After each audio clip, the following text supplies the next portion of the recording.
Hotstar Specials Goli Soda Rising now streaming on Disney Plus Hotstar. Daily. Taste Daily. Taste the Daily.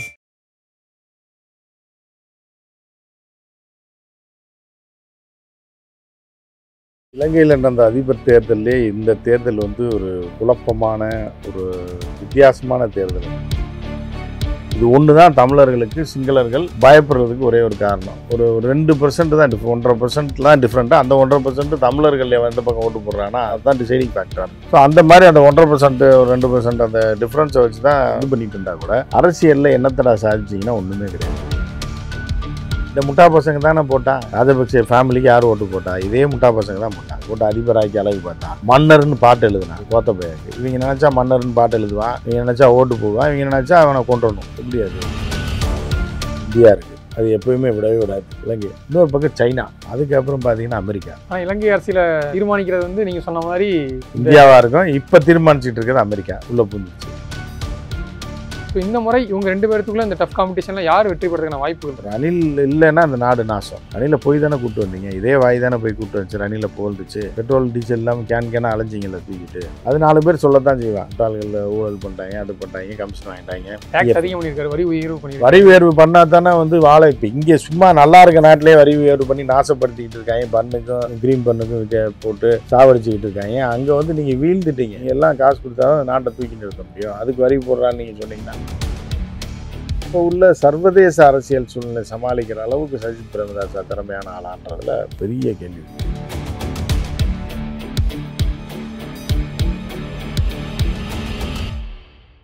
வணக்கம் sir. வணக்கம் பிரபா. இலங்கை அதிபர் தேர்தல், நீங்கள் கடந்த காலங்களில் வந்து இலங்கைக்கு நேரில் சென்று அந்த அதிபர் தேர்தலை வந்து க்ளோஸாக மானிட்டர் பண்ணி செய்தி வெளியிட்டிருக்கீங்க. இந்த முறை தேர்தல் 38 வேட்பாளர்கள் வந்து களத்தில் இருக்காங்க. ஆனால் அதில் முக்கியமான வேட்பாளர்னு பார்த்தீங்கன்னா தற்போதைய அதிபர் ரணில் விக்ரமசிங்கே, அதே போல் எதிர்க்கட்சி தலைவர் சஜித் பிரேமதாசா, தமிழர்கள் சார்பாக ஒரு பொது வேட்பாளர் நிறுத்தியிருக்காங்க. இந்த மாதிரி நிறைய வேட்பாளர் இருக்காங்க. முன்னாள் அந்த அதிபர் மஹிந்த ராஜபக்சேவுடைய மகன் ரமல் ராஜபக்சேவும் நிற்கிறாரு. சொல்லுங்க சார், இந்த அதிபர் தேர்தல் எப்படி இருக்க போகுது? யார் வெற்றி பெறறதுக்கான வாய்ப்புகள் அதிகமாக இருக்கு? அது இலங்கையில் நடந்த அதிபர் தேர்தலே இந்த தேர்தல் வந்து ஒரு குழப்பமான ஒரு வித்தியாசமான தேர்தல் அப்படின்னு சொல்லலாம். 19 நடந்ததும் சரி, 15 நடந்ததும் சரி, அதுக்கு முன்னாடி நடந்ததும் சரி. அப்போ வந்து ஒரு ஸ்டேட்டஸ் இருந்தது இலங்கையில். வந்து பார்த்திங்கன்னா 2 பார்ட்டி தான் அங்கீகரிக்கப்பட்ட. இதில் 2ல் வந்து இதில் ஒருத்தர் நிற்பார், அதில் ஒருத்தர் நிற்பார். ஜெயவர்தனே காலத்துலேருந்து அப்படி தான்.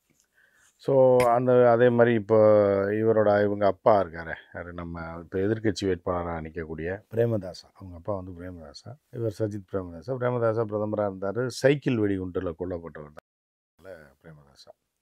அவர் இருந்தார். இப்படி மாறி இருந்தாங்க. அதில் வந்து அங்கே என்ன பஞ்சாயத்து நடக்கும்னா, மெயினாக இலங்கையில் 3 பஞ்சாயத்து. ஒன்று வந்து எப்படின்னா, மாநில அரசுக்கு அதிகாரம், போலீஸ் அதிகாரம் உள்ளிட்ட அதிகாரங்கள் வழங்குறது நீண்ட கால பிரச்சனை. இது ஒரு பக்கம் ஓடிட்டுருக்கோம். 2வது பிரதமருக்கு அதிகாரமாக, ஜனாதிபதிக்கு அதிகாரமானு ஒவ்வொருத்தரும் மாற்றி ஒருத்தர் வரும்போது இதை பண்ணுவாங்க, ஒருத்தர் வரும்போது அதை பண்ணுவாங்க. இப்படியே போயிட்டுருக்கோம். இப்படி இவங்க போடுற சண்டையில் தமிழ் மக்களை இன்றைக்கி வரைக்கும் நாசப்படுத்தி வச்சுட்டு இருக்காங்க. ஆயுத போராட்டம் மௌனிக்கப்பட்ட பிறகும் தமிழ் அரசியல்வாதிகளும் பெரிய குழப்பவாதிகளாக இருப்பாங்க. ஜெயிக்கிறவனுக்கு ஓட்ட போட்டால் தானே அவன் செய்வான். இப்போ ஜெயிக்கிற ஒரு பார்ட்டிக்கு ஒரு கூட்டமைப்பில் இருந்து ஒரு ஓட்டு போட்டிங்க அப்படின்னா அவன் ஜெயிச்சு வந்தானே செய்வான். தோக்குறவனுக்கு, எதிர்கட்சியாக வரவனுக்கு, 2வது இடத்துல வரவனுக்காக ஓட்டு போடுவாங்க. இப்படி போட்டுன்றது கடைசியில் என்ன ஆச்சுன்னா, ஒரு கட்டத்தில் 2015 ஒரு உருப்படியான வேலையை செஞ்சால் கூட இதுதான் ஹையஸ்ட். இதுக்கு மேலே ஜனநாயகத்தில் இலங்கையில் தமிழர்களுக்கு எதையுமே செய்ய முடியாது, எதையும் அடைந்து விட முடியாது. அது காலமாட்டத்தில் ஃப்யூச்சரில் எப்படின்னு சொல்ல முடியாது. அப்படின்ற ஒரு உச்சத்தை அடைஞ்சது வந்து 2015. இந்த சென்செக்ஸ் எல்லாம் உச்சத்தை அடையும் பாருங்கள், பாம்பே ஸ்டாக் எக்ஸ்சேஞ்சில். அந்த மாதிரி ஒரு உச்சத்தை அடைந்தது வந்து 2015 தேர்தலில். இப்போ என்ன அப்படின்னு பார்த்தீங்கன்னா, தமிழ் தேசிய கூட்டமைப்பு தலைவராக இருந்த சம்பந்தன், அந்த சம்பந்தன் தான் வந்து எதிர்க்கட்சி தலைவர் வரைக்கும் வர முடிஞ்சது. ஜனாதிபதியால் ஆகவே முடியாது. தமிழை எக்காலத்திலும் முக்காலத்திலும் ஒருங்கிணைந்த இலங்கையில் சான்ஸே கிடையாது. எந்த கட்சியில் இருந்தாலும் சரி, எதிர்க்கட்சி தலைவராக வர்றது கூட ரொம்ப இதாகிடுச்சு. எதிர்க்கட்சி தலைவராக வந்தது ஒரு பெரிய விஷயம். 2015 அந்த நிலை வந்தது. இப்போ என்ன, இப்போ ஒரு கேள்வி வருதுன்னா, ஒரு நாட்டுடைய ஜனாதிபதியாக நீங்கள் ஆக முடியாது. ஏன்னா அந்தளவுக்கு பாப்புலேஷன் இல்லை. 14% தான் நார்த் ப்ராவின்ஸ் தமிழர்கள் இருக்காங்க, கிழக்கு தமிழர்கள், முஸ்லீம்கள், தமிழ் முஸ்லீம்கள். அதே மாதிரி பார்த்திங்கன்னா மலையக தமிழர்கள் இந்த எல்லா தமிழனையும் சேர்த்திங்கன்னா கூட 25.5% தான் அவங்க கணக்கே காட்டுறாங்க. 5% தான் பாப்புலேஷன் இருக்கிறதா சொல்கிறாங்க. அப்போ 25% பாப்புலேஷனை வைத்து கொண்டால் அந்த 25% ஓட்டு சாலிடாக விழுகுது அப்படின்னாலே அவங்க வந்துடலாம், விழுகாது. மலையக தமிழர்கள் எக்காலத்திலையும் வடக்கு தமிழர்களே ஆதரிக்க மாட்டாங்க. வடக்கு தமிழர்களும் மலையக தமிழர்கள் இப்போ சமீப காலங்களாக கொஞ்சம் ஒரு ஒற்றுமையாக போகக்கூடிய சூழல் இருந்தால் கூட இவர்களோட அரசியல் நிலைப்பாடு வேறு, அவர்களோட அரசியல் நிலைப்பாடு, இவருடைய வாழ்விடம் வேறு, அவர்களோட வாழ்வியல் முறை வேறு, இவர்களுடைய சூழல் வேறு, அவருடைய சூழல் வேறு. ஏன்னா அதனால் இந்த இரண்டுமே இணையாது. பணக்காரன் ஏழை இணைய மாட்டான்ற மாதிரி தான் அது தமிழர்களாக நம்ம பார்க்கக்கூடாது. ஏழைகளுக்கும் பணக்காரர்களுக்கும் உள்ள இதுதான் வடக்கு மாகாண தமிழர்களுக்கும் மலையக தமிழர்களும் ஒரு வித்தியாசம். இவர்கள் படக்கூடிய துன்பங்கள், வீடு இல்லாமல் ஷெட்டு வீட்லேயே எவ்வளோ நாள் இருந்து, அது ஒரு நீண்ட கால பிரச்சனையாக கூலி தொழிலாளர்களாக தேயிலை பறிக்கக்கூடிய இந்திய வம்சாவளி தொழிலாளர்கள் இவர்களை அவர்கள் எப்போதுமே ஏற்றுக்கொள்ள மாட்டாங்க வடக்கு தமிழர்கள். ஸோ அந்த மாதிரியான ஒரு சூழ்நிலை அப்படி போகும்போது அவரும் பிரிஞ்சு போயிடுறாங்க. மேக்ஸிமம் மலையக தமிழர்களை பொறுத்தளவுக்கு சிங்கள கட்சியை தான் ஆதரித்து கொண்டிருக்கோம். கடந்த காலத்தில் ராஜபக்சேக்கு மிக நெருக்கமாக போர் முடிந்த காலத்தில் கூட ராஜபக்சேக்கு வாக்களித்த கூட்டணி வைத்து கொண்ட கட்சி தான் அங்கே இருந்தது, தேயிலை தோட்ட தொழிலாளர் காங்கிரஸ். ஸோ அது போன்ற கட்சிகள் எல்லாம் பார்த்திங்கன்னா ராஜபக்சேக்கு கூட்டணியில் இருந்தது. ஏன்னா அங்கே உள்ள அரசியல் சூழ்நிலை வேறு மாதிரி இருந்தது. வடக்கு மாகாணத்தை பொறுத்த அளவுக்கு பார்த்திங்கன்னா இந்த மாதிரி ஜெயிக்கிறான் அப்படின்னா அவங்க கூட இல்லாமல் தோக்குறவங்க ஒரே ஒரு முறை ஜெயிக்கிறவங்களோட இருந்தது 2015 தான். ஏன்னா ஸோ இதுக்கப்புறமும் இப்பயும் அந்த குளறுபடியை தான் பண்ணிகிட்டு இருக்காங்க. ஸோ இவர்கள் ஜெயிக்காமல் ஒன்றும் ஆக போகிறதில்ல. அவர்கள் ஒரு 10 எம்பிக்கள், இது எம்பி எலெக்ஷன் கிடையாது, இருந்தால் கூட எம்பிக்களாகவும் இந்த நம்ம ஊரில் சட்டமன்ற உறுப்பினர்னு சொல்லுவோம்ல அந்த மாதிரி இப்போ அதுவும் வடக்கு மாகாண தேர்தல் நடக்கலை. அவர்களுக்கு ஏதோ பலனில் அப்படி ஓட்டிட வேண்டியதான். ஆனால் இந்த முறை 1999, 2005 2 முறை ரணில் விக்ரமசிங்கே போட்டிட்டு இருக்காரு. 2 முறை தோல்வி. அதுக்கப்புறம்லாம் இடைக்கால அதிபராக தான் தேர்ந்தெடுக்கப்பட்டிருக்காரு. இந்த முறை சுயேட்சையாக களம் காண்றாரு. அதே போல் எதிர்கட்சி தலைவர் சஜித் பிரேமதாசா அவரும் களம் காண்றாரு. நீங்கள் சொன்ன மாதிரி மலையக தமிழர்கள் வாக்குகள் இந்த டைம் யாருக்கு போகும்னா சஜித் பிரேமதாசாவுக்கு போகிறதுக்கான வாய்ப்புகள் அதிகமாக இருக்குன்னு செய்திகள் வருது. ஸோ இந்த முறை இவங்க 2 பேர்த்துக்குள்ள இந்த டஃப் காம்படிஷனில் யார் வெற்றி பெறதுக்கான வாய்ப்புகள் இருக்குது? இல்லை, ஆக்சுவலாக ரணிலுக்கு ஒரு ராசி அப்படின்னு சொல்லுவாங்க. ரணில் தேர்தலில் போட்டி போட்டு எப்பவுமே குறுக்கு வழியில் அவரை கூட்டு உட்கார, குறுக்கு வழியில் அவர் முயற்சி பண்ண மாட்டார். வீட்டுக்கு போய் கூட்டு வந்துடுவாங்க. கூட்டு அந்த பதவியை கொடுத்துருவாங்க. நீங்கள் ஏங்க போட்டி போடுறீங்க, போட்டி போட்டால் ஜெயிக்க மாட்டீங்க, வாங்க நாங்களே உங்களை ஜனாதிபதி ஆக்குறோம், பிரதமர் ஆக்குறோம்னு சொல்லி 2015 ஜனாதிபதி தேர்தல் முடிந்த உடனே மைத்ரிபால சிறிசேனா வந்ததுக்கப்புறம் டக்குனு இவரை பிரதமர் ஆக்குனாங்க. ஸோ அந்த காலகட்டங்களில் ஏன்னா பிரதமருக்கு தான் அதிகாரம் இருக்குது அப்படின்ற மாதிரியான ஒரு சூழல் இருந்துச்சு. அப்புறம் அதிபருக்கு அதிகாரன்ற மாதிரி மாறி மாறி வரும். ஸோ இப்படி இருக்கும்போது என்ன ஆகுது அப்படின்னா அங்கே இந்த முறை ரணில் இருக்கார்.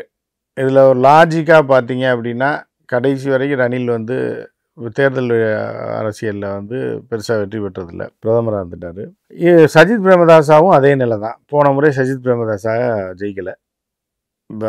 வலுவான இது இருந்து கூட ஒரு 2% ஓட்டு 2.5% ஓட்டில் தோற்று போயிட்டாப்புல. அதாவது அங்கே உள்ள சிங்கள மக்களை பொறுத்த அளவுக்கு நம்ம ஊர் மாதிரி 60க்கு 30, 40, 70க்கு 30 ஓட்டு போட மாட்டாங்க. அப்படியே பார்டர் லைனில் இருக்கும். எப்போவுமே என்ன ஆகுன்னா முஸ்லீம்கள் தமிழர்கள் ஓட்டு தான் டிசைடிங் ஃபேக்டராக இருக்கும். 49% போன டைம் வாங்கினது சஜித் பிரேமதாசா. இவங்க கோத்தபயா 50. ஸோ இப்படி தான் இருக்கும். ஒரு 2% தான் 1.5% டிஃப்ரெண்ட்டாக. அந்த 1.5% தமிழர்கள் எந்த பக்கம் ஓட்டு போடுறாங்கன்னா அதுதான் டிசைடிங் ஃபேக்டராக இருக்கும். இது ஒன்று தான் தமிழர்களுக்கு சிங்களர்கள் பயப்படுறதுக்கு ஒரே ஒரு காரணம், தொடுக்கி கொண்டு இருக்கக்கூடிய இதில் இருக்கக்கூடியது. ஸோ அந்த மாதிரி அந்த 1.5%, 2% அந்த டிஃப்ரென்ஸை வச்சு தான் இவங்க இது பண்ணிகிட்டு இருந்தால் கூட அரசியலில் என்னத்தடா சாதிச்சிங்கன்னா ஒன்றுமே கிடையாது. ஜனநாயக ரீதியில் தோக்குறவனுக்கு ஓட்ட போட வேண்டியது, அப்புறம் அவன் 5 வருஷம் வச்சு செய்வான், இருக்கிறதையும் தாளிச்சு விட்டு போயிடுவான். அதுக்கப்புறம் திருப்பி அடுத்த எலெக்ஷனில் சரி அவன் ஆதரிப்பானா அவன் தோற்று போயிடுவான். இப்படி தான் போயிட்டு இருந்தது. சரி ஜெயிச்சு எதிர்க்கட்சி தலைவராக சம்பந்தன் இருந்தார். என்ன பண்ணீங்க, என்ன பண்ணிட்டீங்க, உங்களால் என்ன பண்ண முடிச்சு? ஒன்றுமே பண்ண முடியல. ஏற்கனவே என்ன இருந்தது அதுதான் இருந்தது. அந்த காலகட்டத்தில் அதற்கு முந்தைய காலகட்டங்களில் ராஜபக்சே ஆட்சியோடைய இறுதி காலங்களில் தான் இவர் வடக்கு மாகாண முதலமைச்சராக சி விக்னேஸ்வரன் தேர்ந்தெடுக்கப்பட்டார். சி விக்னேஸ்வரன் எலெக்ஷனில் நிற்கிறதுக்கு முன்னாடி நாளைக்கு வாக்குப்பதிவுனா இன்றைக்கி நான் இன்டர்வியூ பண்ணுறேங்க ஜாஃப்னாவில்.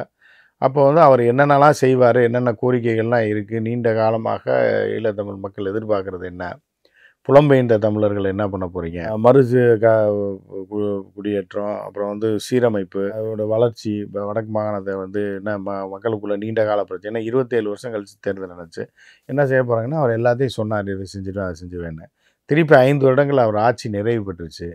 நிறைவு பெற்ற அடுத்த நாள் நான் கொழும்புல யாழ்ப்பாணத்தில் அவரை சந்தித்து திருப்பி ஒரு பேட்டியை போட்டேன். நான் அப்போயே சொல்லியிருந்தேன், இந்த வெற்றி பெறுறீங்க, வாழ்த்துக்கள், 5 வருடங்களில் நீங்கள் சொன்னதெல்லாம் செய்து முடிக்கிறதுக்கு இறைவன் அருளாட்டும் வந்தாச்சு.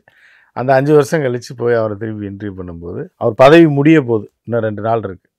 சந்திக்கும் போது அவர் வடிவேல் காமெடி மாதிரி தான் அவர் சொன்னார். 2 பையிலையும் கையை விட்டு இப்படி ஆட்டின மாதிரி என்ன சொன்னார்னா, என்னால் ஒன்றுமே பண்ண முடியல.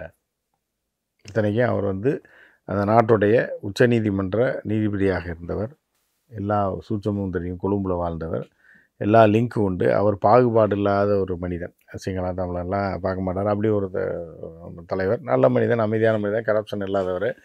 அவரும் என்ன பண்ணார்னா, 5 வருஷத்தில் என்னால் எதையும் செய்து குடிக்க முடியவில்லை, ஒன்றுமே செய்ய முடியலன்னு தான் சொன்னார். அவர் சொன்னதில் 90% செய்ய முடியல. ஏன்னா கவர்னருக்கு தான் அதிகாரம் அப்படின்ற மாதிரி எல்லாமே கவர்னர் மூலியமாக செய்கிறதுனால எந்த நல்ல திட்டங்களையும் அவர் செய்ய முடியல அப்படின்றத அவர் பதிவு பண்ணார். அதே நிலை தான் இப்போ இருக்கும். சும்மா இதெல்லாம் ஒரு கண் துடைப்புக்கான தேர்தல் தான். தேர்தல் நடக்கும், ஜெயிப்பாங்க.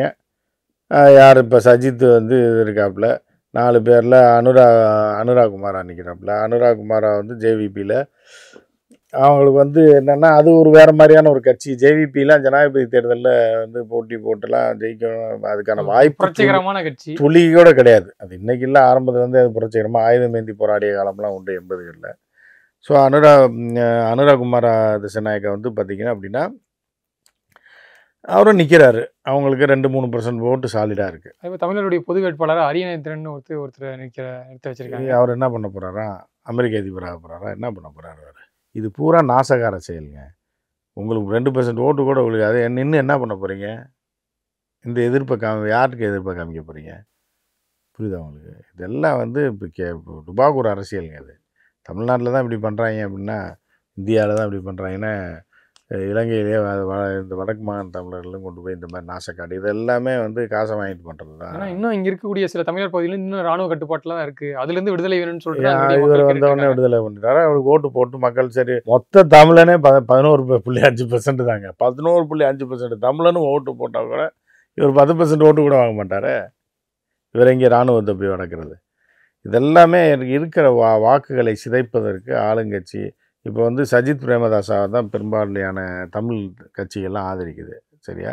ஆதரிக்கும் போது அதை உடைப்பதற்கு இவங்க அவங்களாலே ஒன்றும் பண்ண முடியாது. சஜித் பிரேமதாசா ஆதரித்து சஜித் பிரேமதாசா ஜெயித்தால் என்ன பண்ண முடியும்? ஏற்கனவே இப்போ எதிர்க்கட்சி தலைவர், நாடாளுமன்றத்தில் எதிர்க்கட்சி தலைவராக அந்த சம்பந்தனாலே ஒன்றும் செய்ய முடியல. அப்படி ஒரு வாய்ப்பு நீண்ட இடைவேளைக்கு பிறகு கிடச்சி. சம்பந்தனும் ஒன்றும் பண்ணல, அவரும் போய் இறந்துட்டார் பாவம். அவரெல்லாம் வந்து 50-60 வருஷம் 70 வருஷம் கலைஞருக்கு இணையாக அரசியலில் இருந்தவர். 90-95 வயசில் தான் இறந்தார். அது வரைக்கும் ஆக்டிவாக இருந்தவர், அரசியல் தெரிந்தவர், அதாவது முக்கால அரசியலும் தெரிஞ்சவர். புரியுதா அவங்களுக்கு? இலங்கை சுதந்திரம் வாங்குறதுக்கு முன்னாடி இப்படி இருந்துச்சு, சுதந்திரம் வாங்கினதுக்கப்புறம் யார் தமிழர்கள் கட்டுப்பாட்டில் இருந்தது, அதற்கப்புறம் தமிழர்களுக்கு எதிரான சம்பவங்கள், அதற்கப்புறம் ஆயுத போராட்டம் ஒரு 27 வருஷம், அதற்கப்புறம் திருப்பி ஜனநாயகம், இப்படின்னு அவர் வந்து ஒரு ஆமை மாதிரி. ஆமை தான் நீங்கள் தப்பாக நினைக்கக்கூடாது. ஆமை தான் நீண்ட காலம் உயிர் வாழ்ந்து எல்லாத்தையும் தெரிஞ்சு வச்சுருக்கோம். 100 வருஷம் 200 வருஷம் 300 வருஷம் அந்த மாதிரி அரசியல் ஆமையாக இருந்தவர் வந்து அவர் சம்பந்தன். அவராலே ஒன்றும் பண்ண முடியலையே. அவரை எதிர்க்கட்சி தலைவராக உட்கார வச்சாங்க. கூட்டணி ஆதரித்ததுனால, ராஜபக்சே எதிர்த்து இப்போ மைத்ரிபால சிறிசேனா ஆதரித்ததுனால என்ன பண்ணிட்டார் அவர்? அப்படி சுதந்திரம் வாங்கிட்டாரா, இல்லை தனி மாநில அந்தஸ்து வாங்கிட்டாரா, இல்லை காவல்துறை அதிகாரத்தை வாங்கிட்டாரா, இல்லை ஃபண்டை வாங்கி இப்போ டெவலப் பண்ணிட்டாரா? ஒரு மண்ணாங்கட்டியும் பண்ணல, ஒன்றுமே பண்ணல. சும்மா நாடாளுமன்றத்தில் போய் கத்த வேண்டியது. அதான் அவர் எதுவுமே பேச மாட்டார். ஒரு நல்லிணக்கத்தை ஏற்படுத்தினாருன்னு வேணால் சொல்லலாம். இலங்கையில் போட்டிடுற எல்லா அதிபர் இப்போ தேர்தலில் போட்டிடுற எல்லா வேட்பாளர்களும் சரி, நான் ஜெயிச்சா இந்தந்த திட்டங்கள் இதெல்லாம் கொண்டு வர போகிறேன்னு சொல்கிறத விட, நான் வந்து ஆட்சிக்கு வந்தால் ஊழலை ஒழிப்பேன். அதே போல் இப்போ ரணில் விக்ரமசிங்கே என்ன சொல்லியிருக்காருன்னா, பொருளாதாரம் அதில் பாதாரத்தில் கடந்த போது நான் இப்போ எடுத்து வந்து ஸ்டேபிளாக வச்சுருக்கேன், ஸோ இதனால் எனக்கு ஓட்டு போடுன்னு சொல்லி இதை முன்னிறுத்தி தான் வாக்கு கேட்குறாங்க. இல்லை, ஆக்சுவலாக வந்து அவர் கேட்கவே கூடாது.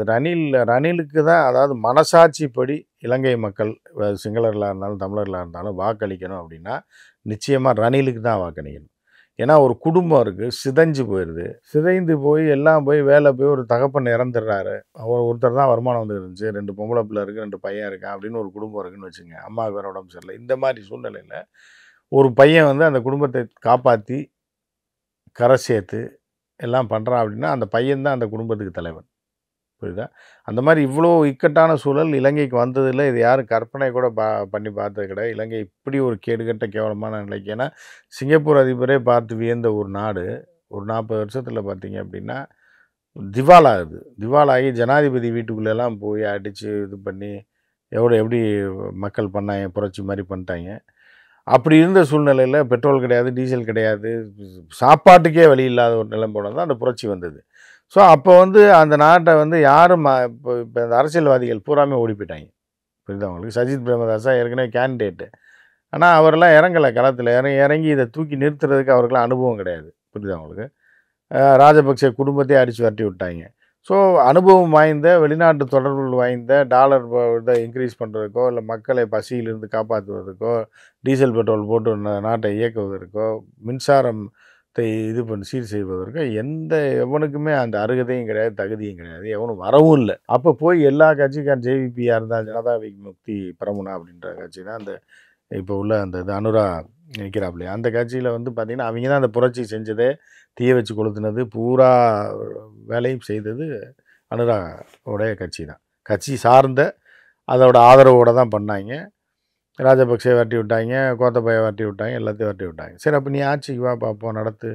தீய வேலைகள் யாரும் இல்லை. ஒரு தீக்குச்சி ஒரு காட்டை அழிச்சிடலாம். புரியுதா உங்களுக்கு? ஒரு தீக்குச்சி ஒரு நாட்டை வாழ வைக்க முடியாது. ஸோ அந்த மாதிரியான ஒரு சூழ்நிலை இருக்குல்ல, அந்த மாதிரியான ஒரு கட்சி. அப்போ வந்து எல்லோரும் சேர்ந்து யாரை போய் கூப்பிட்டு வந்தீங்க வீட்டில் போய்? ரணில் விக்ரமசிங்கே தான் கூப்பிட்டு வந்தீங்க. அப்போ அவர்கிட்ட இன்னும் விடுங்க, இன்னொரு 5 வருஷம் விடுங்க. உங்கள் நாட்டை தெருவுக்கு போய் ஒன்றும்லாம் போய் திவாலாகி போய் ஜனாதிபதி ஒரு கட்டுக்கோப்பை இழந்து, இராணுவம் கட்டுப்பாட்டை இழந்து, காவல்துறை கட்டுப்பாட்டை இழந்து ஒரு நிலைக்கு போச்சு. ஒருத்தரை வந்து கூப்பிட்டு வந்து உட்கார வைக்கிறீங்க, ஐயா எங்களை காப்பாற்றுங்கன்னு சொல்லி. அவரும் காப்பாற்றினார். அப்புறம் அவருக்கு வாக்களிக்காமல் இது வாக்கே கேட்கக்கூடாது ரணில். சார் நீங்கள் சொல்கிறது கரெக்டு தான். நாடு வந்து அதரபாதத்தில் இருக்கும்போது மீட்டு கொண்டு வந்தாருன்னு. ஆனால் இன்னொரு குற்றச்சாட்டு என்ன சொல்கிறாங்கன்னா, அவர் பின்னாடி வந்து இந்த ராஜபக்சே ஆதரவு இது இருக்குது. கோத்தபையா வந்து என்னதான் நாட்டை விட்டு ஓடினாலும் 6 மாதத்தில் மறுபடி திரும்ப வந்து இப்போ முன்னாள் அதிபர்ன்ற ஒரு பாதுகாப்பு அளித்து வந்து சொகுசு வாழ்க்கை தான் வாழ்ந்துட்டு இருக்காரு. ஸோ ரணில் விக்ரமசிங்கேவுக்கு பின்னாடியே வந்து ராஜபக்சே குடும்பம் வந்து ஒரு ஆதரவாக நிற்கிறாங்க. அதுவும் இல்லாமல் அவர் பொறுப்பேற்றதுக்கு அப்புறம் இந்த வரி உயர்வு, IMF-லேருந்து நிதி வாங்கி அதில் நிறைய முறைகேடு நடந்துச்சுன்னு சொல்லிட்டு குற்றச்சாட்டை முன்வைக்கிறாங்க. ஸோ அப்படி பார்க்கும்போது ரணில் விக்ரமசிங்கே ஜெயிக்கிறதுக்கான வாய்ப்புகள் எப்படி இருக்குது? இல்லை, அதாவது நீங்கள் வந்து எல்லா இதுலேயும் எல்லாம் தான் வருது. ஹியூமன் கேட்டல்ஸ் மாதிரி முட்டாள்கள் இந்த உலகத்தில் எல்லா உலகம் பூரா இருக்க ஹியூமன் கேட்டல்ஸு. இந்த முட்டா பசங்க தானே போட்டான் யாருக்கு ஓட்டு? ராஜபக்சே ஃபேமிலிக்கு யார் ஓட்டு போட்டா? இதே முட்டா பசங்க தான் போட்டான். புரியுதா? போட்டு அதிபராக்கி அழகு பார்த்தான். மன்னர்னு பாட்டு எழுதுனான். யாருக்கு? கோத்தபையாவுக்கு. இவங்க நினச்சா மன்னர்னு பாட்டு எழுதுவான், இவங்க நினச்சா ஓட்டு போடுவான், இவங்க நினச்சா அவனை கொண்டுடணும். எப்படி அது சாத்தியமாகவும் தெரியல. ஒரு நாடை வந்து ஜனநாயக ரீதியாகவும் அமைதியாகவும் எல்லார் உயிருக்கும் அதுக்காக கோத்தபய ராஜபக்சே கொள்ளையடிச்சான்றதுக்காக என்ன பண்ண முடியும்? நீதிமன்றத்தில் வழக்கு போட்டு வந்து தண்டனைகள் வழங்கலாம், எது வேணாம். ஏன்னா இப்போ கோத்தபய கொண்டு வந்து உட்கார வச்சது யார்? சைனாக்காரனை ஓட்டு போட்டு உட்கார வச்சான், சிங்களம் தானே உட்கார வச்சான். அப்போ அதுக்கான பலனை அனுபவிச்சிட்டாங்க, முடிஞ்சு போச்சு. நீ புரட்சி பண்ணால் வீட்டில் போய் அடிச்சு நொறுக்குன்னா எல்லாம் பண்ணால் வழக்கை போடுங்க, வழக்கை போட்டு தூக்கி உள்ள வைங்க, அப்படி தான் பார்க்க முடியுமே தவிர ரணில் விக்ரமசிங்கே வந்து இப்படி ஒரு ஜனநாயக ரீதியாக போகிறதுனால தான் அவரால் மீட்டு கொண்டு வர முடிஞ்சிச்சு. இவங்க மாதிரி முட்டாள்தனமாக போய் அவனை கொள்கிறேன் இவனை கொள்கிறேன்னா பூரா கொண்டுகிட்டே இருக்க வேண்டியதான். தீவிரவாத அமைப்புகள் இருக்காங்க, சிங்கள அமைப்புகள், தீவிரவாத சிந்தனையாளர்கள் இருக்காங்க. இவன்லாம் வந்து என்னென்னா உடனே கொண்டணும். ராஜபக்சே நினச்சானா ஓட்டு போட்டான்னா அதிபராகிடணும், இல்லைன்னா அவன் வந்து ஊழல் பண்ணுறான்னு இவனா சொன்னான்னா அவனை தீய வச்சு கொளுத்திடணும். இதுதான் அந்த முட்டாள்களோட இது. ஸோ வந்து ஜனநாயக அரசியல்ன்றது வேறு, முட்டாள்களோட அரசியல்ன்றது வேறு.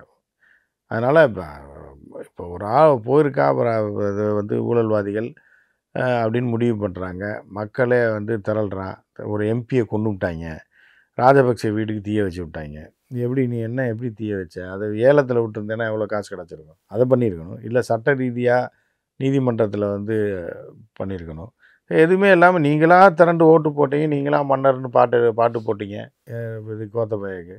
அதே கோத்தபையை ஒரு வருஷம் கழித்து அடித்து ஓட விரட்டுறீங்க. திருப்பி கோத்தபையை வந்தவொடனே திருப்பி அடுத்து இவங்க தான் ஓட்டு போடுவாங்க. இப்போ பாருங்கள், இப்போது ராஜபக்சேயோட சன்னு நிற்கிறாப்புல நமல் ராஜபக்சே. உண்மையிலே வந்து பார்த்தீங்க அப்படின்னா அந்த ஃபேமிலி வந்து எப்படி, அந்த ஃபேமிலி வந்து சிங்களர்களுக்கு, அதாவது தமிழர்களுக்கு மிகப்பெரிய விரோதியாக பார்க்கப்படுற, அதாவது தான் சொல்லுவாங்கல்ல, ஒரு நாட்டோட இராணுவ இருந்த ஒரு தீவிரவாதி இன்னொரு நாட்டோடைய தியாகியாக இருப்பான் அப்படின்ற மாதிரி. தமிழர்களுடைய எதிரியான ராஜபக்சே, தமிழர்களை அழித்தொழித்த ராஜபக்சே ஒரு பக்கம் தமிழர்களுக்கு விரோதியாக இருந்தாலும், இன்னொரு பக்கம் சிங்களர்கள் கடவுளாக பார்த்தாங்கல்ல, தலைவனாக பார்த்தாங்கல்ல, அப்படி அப்போ வந்து அவர்களுக்கு வந்து தலைவனாக இருந்து தான் ஓட்டு போட்டாங்க.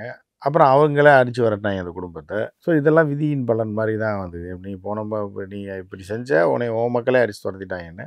அதற்கு மேலே தண்டனை அப்படின்னா சட்ட ரீதியாக போகணும், நீங்கள் வழக்கு தொடரணும். அதுதான் அவங்களுக்கு கடுப்பு. ராஜபக்சேயோ இந்த ரமல் ராஜபக்சே எல்லாத்தையும் நான் ரோட்டில் நிற்க வச்சு தூக்கு போட்டுருக்கணும். ஏன்டா நீங்கள் நினச்சிங்கன்னா ஓட்டு போடுவீங்க, ஒருத்தனை தூக்கி ஜனாதிபதியாக வைப்பீங்க, நீ நினச்சின்னா தூக்கு போட நான் காட்டு முன்னாடி காலமாக போயிட்டுருக்கு இப்போ. ஸோ அந்த மாதிரி தான் இருக்குது. இப்போ நாங்கள் ராஜபக்சே எதிரியாக இருந்தால் கூட வந்து ராஜபக்சே வந்து போரில் இருந்த காலத்திலும் எல்டிடி இருந்த காலத்தில் ஒரு சுட்டு கொல்லப்பட்டதா அது வேறு. அப்போ ஜனநாயகம் அப்படின்னு போகும்போது, ஜனநாயகத்துக்கு திரும்பும்போது ஜனநாயக ரீதியான நடவடிக்கை தான் எடுக்கணுமே தவிர தாலிபான் நடவடிக்கை மாதிரி தெருவில் வச்சு தூக்கு போட்டு கொள்கிறேன். அதனால என்ன நடந்துடும்? ஒன்றுமே நடக்காது. ஸோ அந்த மாதிரி தான் அதை பார்க்கணும். ஸோ ரணில் இல்லைன்னா அந்த நாடு நாசம். தமிழர்களாக இருந்தாலும் சரி, சிங்களர்களாக இருந்தாலும் சரி. ரணிலை போய் தானே கூப்பிட்டு வந்தீங்க, இதே வாய் தானே போய் கூப்பிட்டு வந்துச்சு. ரணிலை புகழ்ந்துச்சு, பெட்ரோல் டீசல் இல்லாமல் கேனாக அலைஞ்சிங்கல்ல தூக்கிட்டு. இப்போ தானே 2 வருஷம் கூட ஆகலை, அதுக்குள்ளேயே மறந்துட்டீங்க. நீங்கள் வந்து போய் பெட்ரோல் டீசலை போட்டு சுற்றிட்டு இருக்கீங்க, 3 வேளை சாப்பாடு சாப்பிட்டுட்ருக்கீங்க. 4 ரூபா 5 ரூபாய்க்கு போயிடுச்சு. நம்ம 1 ரூபா வந்து 1 ரூபா 70, எனக்கு தெரிஞ்சு 2012 10ல் வந்து 2 ரூபா இருந்தது. அப்புறம் 1.75 வரைக்கும் கொண்டு வந்தாங்க. பொருளாதாரத்தை அவ்வளோ நல்ல ஸ்ட்ராங்காக இருந்துச்சு. எப்போ வந்து இந்த ஆட்சி மாற்றம் ஏற்பட்டதோ, என்னைக்கு வீழ்ச்சி அடைஞ்சதோ, ஒன்று வந்து ராஜபக்சே குடும்பத்தோட ஊழல்ன்றதை தாண்டி அடுத்து ஒரு ஸ்திரத்தன்மையற்ற ஒரு டுபாகூர் ஆட்சி அமைஞ்சது. அந்த ஆட்சி வந்து அந்த 5 வருஷத்தில் தான் அப்படியே 2 ரூபாய்க்கு மேலே போச்சு. 2.20 2.30 போச்சு நம்ம காசு. அதுக்கப்புறம் ஒரு கட்டத்தில் 5 ரூபாய்க்கு போயிடுச்சு. இந்திய 1 ரூபாய்க்கு வந்து இலங்கை வந்து 5 மடங்கு அப்படின்ற மாதிரி போச்சு. இப்போ அது வந்து 3 ரூபாயாக வந்திருக்குன்னு நினைக்கிறேன். 2.5 3 ரூபாய்க்கு கொண்டு வந்து இப்போ இவ்வளோ தூரம் பண்ண ஒரு ஆளுக்கு ஓட்டு போடாமல் நீங்கள் யாருக்கு போய் ஓட்டு போட போகிறீங்க அப்படின்ற ஒரு கேள்வி இருக்குது. அது 4 பேர் சொல்லத்தான் செய்வான். முட்டாள்கள் ஊழல் பண்ணிட்டாங்க, அது பண்ணிட்டாங்க, கமிஷன் வாங்கிட்டாங்க, டேக்ஸ் அதிகம் பண்ணியிருக்காரு, வரி உயர்வு பண்ணியிருக்காரு. வரி உயர்வு பண்ணால் தானே வந்து வாழை. இப்போ இங்கே சும்மா நல்லா இருக்க நாட்டிலே வரி உயர்வு பண்ணி நாசப்படுத்திக்கிட்டு இருக்காங்க. பண்ணுக்கும் இதுக்கும் க்ரீம் பண்ணுக்கும் போட்டு சாவடிச்சுக்கிட்டு இருக்காங்க. அங்கே வந்து நீங்கள் வீழ்ந்துட்டீங்க. நீங்கள் எல்லாம் காசு கொடுத்தா தான் நாட்டை தூக்கி நிறுத்த முடியும். அதுக்கு வரி போடுறான்னு நீங்கள் சொன்னீங்கன்னா. சார் அதே போல் ஒரு புறம் வந்து சீனாவுடைய அந்த இன்வெஸ்ட்மெண்ட்டுங்கிறது ஆதிக்கம் வந்து இலங்கையில் வந்து நீண்ட காலமாகவே இருந்துகிட்ருக்கு. இன்னொன்று என்னென்னா, மேற்கத்திய நாடுகள், அமெரிக்கா போன்ற நாடுகள் யாரை அவங்க நினைக்கிறாங்களோ அவங்க தான் இங்கே வந்து இலங்கையில் வந்து அதிபராகிறதுக்கான வாய்ப்புகள் இருக்குதுன்னு சொல்லி ஒரு பக்கம். இன்னொரு பக்கம் இந்தியா வந்து அண்டை நாடாக போயிடுச்சு. ஸோ வந்து அவங்களுக்கும் முக்கியமான தேர்தலாக பார்ப்பாங்க. ஸோ எப்படி இருக்க போகுது சார் இந்த டைம் வந்து அமெரிக்கா ஒரு பக்கம், சீனா ஒரு பக்கம், இந்தியா ஒரு பக்கம். ஸோ சர்வதேச நாடுகள் இலங்கை அதிபர் தேர்தலை இந்த மாதிரி எப்படி பார்க்குறாங்க? இலங்கை வந்து ஒரு தனி நாடு, சுதந்திரமான நாடாக இருந்தாலும் அது வந்து என்ன அப்படின்னு பார்த்தீங்கன்னா, நீங்கள் சிம்பிளாக காமெடியாக சொல்லணும் அப்படின்னா, இந்த இலங்கை அரசியலை சொல்கிறேன். இலங்கை மக்களையோ சிங்கள மக்களையும் சொல்ல, நான் தமிழ் மக்களையும் சொல்ல. அது எப்படின்னா, அந்த வடிவேல் காமெடியில் தான் நம்ம சொல்கிறோம். எப்படின்னா, மாட்டு ரவின்னு ஒருத்தன் வருவான், இன்னொருத்தன் வந்து பார்த்தீங்கன்னா 4 பேர் ஒரு பொண்ணை தேடி வருவாங்க. கடைசியில் அந்த பொண்ணு ஏட்டையாவையும் கூப்பிடுவாள். அந்த நிலைமை தான் இலங்கை அரசியல் நிலை. ஏன்னா மாட்டு ரவி மாதிரி இந்தியா இருக்குது, அது எப்போயுமே விடவே விடாது. இலங்கையோட அரசியலை உள்ளே பூந்து எல்லா டுபாகூர் வேலையும் பார்த்துட்டே இருக்கேன். ஏன்னா நமக்கு அண்டை நாடு, பாதுகாப்புக்கிறதே ஏதோ ஒன்று பார்த்துருக்காங்க. இன்னொரு பக்கம் சைனா, அதுக்கப்புறம் பார்த்தீங்கன்னா அமெரிக்கா. அது ஒரு பக்கம் எப்போவுமே ஒரு கண்ணு வச்சுக்கிட்டே இருக்கும். ஸோ இப்படி நான் சொன்ன மாதிரி அந்த இலங்கை அரசியலை வந்து ஸ்டேஷனில் கூட்டு விசாரித்த மாதிரி விசாரிச்சிங்கன்னா பல மாட்டு ரவிகள் வருவாங்க. நான் தான் முதல் புருஷன், நான் தான் 2வது புருஷன்ற மாதிரி இலங்கை வந்து நிற்பாங்க. அமெரிக்கா வந்து நிற்பான், சைனா நிற்பான், இந்தியா நிற்கும், அங்கே உள்ள அரசியல்வாதி அவன் வந்து நிற்பான். இப்படி இதிலெல்லாம் இருந்து இலங்கையை மீட்கிறதுன்றது அப்படின்றது ஒரு பாவம். அவர்கள் அரசியலேருந்து இந்தியாவுடைய அழுத்தத்திலேருந்து எப்படா தப்பிப்போம், இவங்க வந்து நம்ம அரசியலை டிசைட் பண்ணுறான்றது இலங்கையில் உள்ள அரசியல்வாதி. இலங்கை அரசியலை தீர்மானிக்கிறது வந்து நீங்கள் சொன்ன மாதிரி இந்தியாவாக இருக்கும். இப்போ தீர்மானிச்சுட்டு இருக்கிறது அமெரிக்கா உள்ளே பூந்துருச்சு. முதல் புருஷன் உள்ள வந்துட்டான்ற மாதிரி கதையில் இருக்குது இப்போ. ஸோ அந்த மாதிரி இது எளிமையாக புரிகிறக்கா நான் ஒரு காமெடிக்காக சொல்ல. இலங்கை அரசியல்வாதிகள் தமிழர்களாக இருந்தாலும் சரி, தமிழர் விவகாரங்களாக இருந்தாலும் சரி, இலங்கை உள்ள நம்ம சிங்கள விவகாரங்களாக இருந்தாலும் சரி, எந்த மக்களாக இருந்தாலும் அவர்கள் நீண்ட காலமாக ஆதிக்கத்தில் வைத்திருக்கக்கூடியது இந்தியா தான். அதுக்கப்புறம் சைனா உள்ளே பூந்தது. ராஜபக்சே பீரியடில் சைனா உள்ளே பூந்தது. அம்மன் தொட்டா அந்த அது எல்லாமே வந்து உள்ளே பூந்ததுனால சைனாவோட மிக நெருக்கம் காட்டினார். ரணில் வந்து 2 பக்கம் நெருக்கடி. அமெரிக்காவுடைய ஆளுன்னு சொல்லுவாங்க. அமெரிக்காவுடைய வெஸ்ட்டோடைய இன்ட்ரெஸ்ட்டில் செயல்படக்கூடியவர் அப்படின்னு. ஸோ அவர் வந்து இந்தியாவோடையும் வெஸ்ட்டோட இருக்கிறதுனால இந்தியாவோடையும் கைகுலுக்குவார். சைனாவை ரொம்ப நெருங்கி போக மாட்டார். அந்த மாதிரியான ஒரு இது. ஸோ இவங்க யாருக்கு முடிவு எடுத்தாலும் இப்படி தான் இருக்குன்றது தான் அங்கே உள்ள அரசியல் நிலைமை. ஸோ இந்த முறை இந்த அதிபர் தேர்தல் நேரடி போட்டிங்கிறது வந்து நீங்கள் சொன்ன மாதிரி ரணில் விக்ரமசிங்கேக்கும் அதே போல் சஜித் பிரேமதாசா இவங்க 2 பேருக்கும் கடும் போட்டி. 2 பேருக்கு தான் கடும் போட்டி. ஏன்னா இப்போ கடும் போட்டி அப்படின்னா சஜித்தை விட நீங்கள் வந்து ரணில தெரியாத குழந்தை கூட இருக்காது. அந்த அளவுக்கு பிரபலமான ஒரு தலைவர். எல்லாம் இருந்தால் கூட மிக அமைதியான ராஜதந்திரி, அரசியல் நரி அப்படின்லாம் வர்ணிக்கக்கூடிய ஒரு நல்ல மனிதர் தான். அவர் நேரடி தேர்தலில் 2 முறை போட்டு தோத்துருக்காரு. ஆனால் அவர் வந்து ஒரு நல்ல மனிதர். அவர் வந்து அரசியலில் ஒரு பெரிய ஞானி. இலங்கை அரசியலில் வந்து எந்த பிரச்சனையும் இல்லாமல் சீனாவையும் சமாளித்து, இந்தியாவையும் சமாளித்து, அமெரிக்காவையும் சமாளித்து குடும்பம் நடத்தக்கூடிய ஒரு மிகப்பெரிய ஒரு தலைவர் அவர். ஸோ அவர் இந்த காலகட்டத்தில் அவரை போன்ற தலைவர்கள் இருந்தால் தான் அந்த நாட்டை வந்து சிறப்பாக கொண்டு போக முடியுன்ற ஒரு பக்கம். சஜித் பிரேமதாசாவை பொறுத்தவரை அவரும் நல்ல மனுஷன்தான். அவங்க அப்பா பிரதமராக இருந்தவர். சரியா? அவர் வந்து இந்த நாட்டுக்காக உயிர் தியாகம் செஞ்சவர். இந்த சைக்கிள் பாம்பில் வந்து அவர் தான் பிரதமராக இருக்கும்போது பலியானார். ஸோ அவருக்கு இருந்தாலும் இப்போ உள்ள சர்வதேச அரசியல் சூழ்நிலை சமாளிக்கிற அளவுக்கு சஜித் பிரேமதாசா திறமையான ஆளான்றதில் பெரிய கேள்விக்குரிய. இன்றைக்கி வந்து சர்வதேச அரசியல் தான் இலங்கைக்கு தேவை. சர்வதேசத்திலிருந்து ஆட்டையை போடணும்னு வராங்க பாருங்கள். அவங்ககிட்ட இருந்து இலங்கையை காப்பாற்றி அங்கே உள்ள பிரச்சனையை தீர்த்து அதை மீண்டும் பெரிய ஒரு நாடாக உருவாக்குறதுக்கு பொருளாதாரத்தில் சர்வதேச தொடர்புகள் உள்ளவர்கள் தான் பண்ண முடியும். இலங்கை போன்ற நாடுகள்லாம் அமெரிக்காவை பாதிச்சுட்டு, சைனாவை பாதிச்சுட்டு, இந்தியாவை பாதிச்சுட்டுலாம் அப்படி ஒரு அரசியல் முன்னாடி தான் ஜேவிபி மாதிரிலாம் எடுக்க முடியாது. ஸோ அந்த மாதிரியான ஒரு நிலை தான் அங்கே இருக்குது. எனவே வந்து ரணில் வந்தால் அந்த மக்களுக்கு நல்லது. சஜித் பிரேமதாசா வந்தால் லோக்கல் அரசியலுக்கு பக்காவாக இருக்கும். பட் சர்வதேச அரசியலில் அவர் எங்கேயாவது லாக் பண்ணி விட்றாங்க. ஒரே நாளில் இலங்கையை காலி பண்ணி விட்டாங்க பாருங்கள். நல்லா இருந்த இலங்கை அப்படியே ஒரு வாரம் 10 நாள் 20 நாள் அங்கங்கே டீசல் கொடுக்கல, பெட்ரோல் கொடுக்கல, எல்லாத்தையும் சொல்லி ஸ்டாப் பண்ண சொன்னால் அவனுக்கு எதுவும் கொடுக்காதுன்னு சொல்லி மறைமுகமாக தடை பண்ணி கடைசியில் ஒரு புரட்சி உள்ளுக்குள்ளேயே வர வச்சு திருப்பி அவங்க ஆளையே கொண்டு உட்கார வச்சுட்டாங்க பாருங்கள். ஸோ அந்த மாதிரி அரசியல் தான் இப்போ போயிட்டுருக்கு இலங்கையில். இலங்கையோட அரசியல் வந்து முழுக்க கட்டுப்பாட்டில் கட்டுப்படுத்தி வைத்திருக்கக்கூடியது இந்த 3 கண்ட்ரி தான். சைனா, இந்தியா, யூஎஸ் 3 பேர் தான். எப்போ யூஎஸ் கட்டுப்பாட்டில் இருக்குது. ராஜபக்சே இருக்கும்போது சைனாவுடைய ஆதிக்கத்தில் இருந்தது.